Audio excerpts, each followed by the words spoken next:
Guru yang menyalakan cahaya di Lembah Mutiara. Di sebuah lembah kecil yang dikelilingi pegunungan hijau di Indonesia, berdirilah sebuah sekolah dasar sederhana bernama Sekolah Dasar Harapan Mutiara. Bangunannya tidak megah. Sebagian dindingnya terbuat dari papan kayu, dan ketika hujan turun, suara tetesan air seringkali lebih keras daripada suara guru yang mengajar. Di sekolah itulah seorang guru muda bernama Daniel ditempatkan.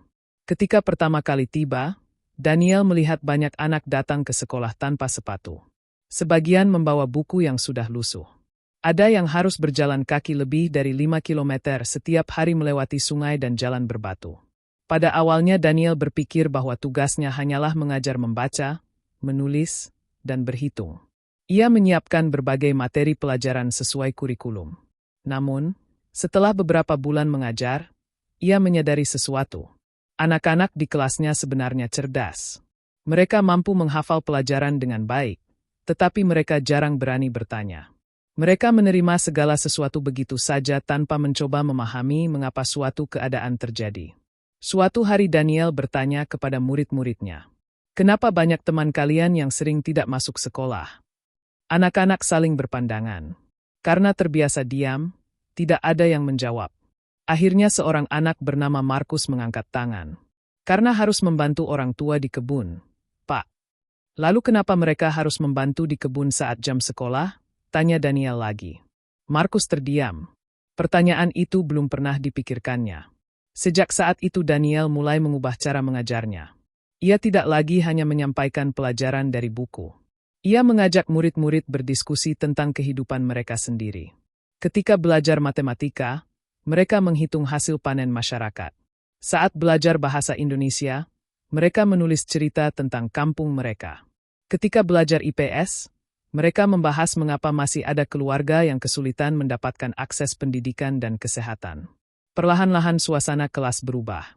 Anak-anak yang sebelumnya diam mulai berani berbicara. Mereka mulai bertanya, "Mengapa jalan menuju kampung rusak? Mengapa sebagian anak harus bekerja membantu keluarga? Mengapa tidak semua warga memiliki kesempatan yang sama untuk melanjutkan sekolah?"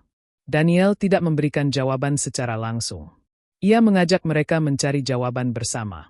"Kalian bukan hanya murid," kata Daniel suatu hari. "Kalian adalah orang-orang yang akan menentukan masa depan kampung ini."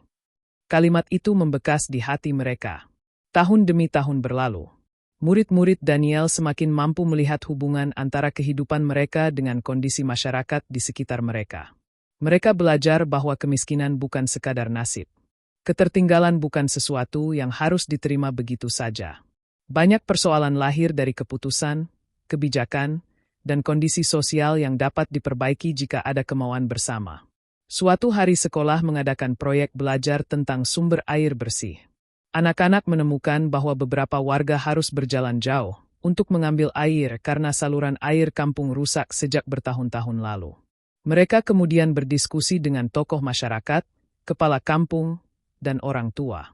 Mereka membuat gambar rencana perbaikan sederhana dan mempresentasikannya dalam pertemuan kampung. Awalnya banyak orang dewasa yang tersenyum melihat keberanian anak-anak itu. Namun, ketika mendengar penjelasan mereka, masyarakat mulai sadar bahwa usulan tersebut masuk akal. Beberapa bulan kemudian, warga bergotong royong memperbaiki saluran air. Anak-anak melihat sendiri bahwa gagasan dan tindakan mereka mampu menghasilkan perubahan nyata. Saat itulah mereka memahami makna pendidikan yang sesungguhnya. Pendidikan bukan hanya tentang nilai rapor. Pendidikan bukan sekadar menghafal jawaban. Pendidikan adalah proses memahami diri sendiri, memahami masyarakat, dan berusaha memperbaiki kehidupan bersama. Daniel juga mengajarkan pentingnya menghargai budaya lokal. Di sekolah, anak-anak diperbolehkan menceritakan kisah-kisah leluhur mereka. Bahasa daerah tidak dianggap sebagai penghalang, melainkan sebagai kekayaan yang harus dijaga. Lagu-lagu tradisional dinyanyikan berdampingan dengan lagu nasional. "Bila kalian melupakan akar budaya kalian," kata Daniel, "kalian akan kehilangan sebagian dari diri kalian sendiri." Namun ia juga mengajarkan bahwa budaya harus terus berkembang. Tradisi yang mengajarkan persaudaraan dan gotong royong harus dipertahankan. Sebaliknya, kebiasaan yang menghambat kemajuan harus berani dievaluasi. Dengan cara itu, Anak-anak belajar bahwa budaya bukan benda mati yang hanya diwariskan, melainkan warisan hidup yang dapat diperbaiki untuk masa depan yang lebih baik. 15 tahun kemudian, banyak murid Daniel telah tumbuh dewasa. Markus menjadi seorang guru. Maria menjadi perawat di puskesmas kampung. Samuel menjadi aktivis lingkungan yang membantu masyarakat menjaga hutan adat. Mereka memiliki profesi yang berbeda, tetapi satu hal yang sama. Mereka tidak pernah berhenti bertanya, berpikir, dan bertindak untuk kebaikan masyarakat. Suatu sore, Daniel yang telah beruban duduk di depan sekolah sambil memandang anak-anak yang sedang bermain. Markus datang menghampirinya. "Bapak tahu," kata Markus sambil tersenyum. "Dulu saya pikir sekolah hanya tempat mencari nilai agar bisa naik kelas." "Lalu sekarang?" tanya Daniel. "Sekarang saya mengerti. Sekolah adalah tempat manusia belajar menjadi manusia." Daniel tersenyum. Ia sadar bahwa bangunan sekolah itu mungkin sederhana. Buku-bukunya mungkin tidak lengkap. Fasilitasnya mungkin terbatas. Namun di tempat kecil itulah telah lahir sesuatu yang jauh lebih berharga. Kesadaran. Kesadaran untuk menghargai martabat manusia. Kesadaran untuk melihat ketidakadilan. Kesadaran untuk memperbaiki masyarakat. Dan dari kesadaran itulah perubahan dimulai.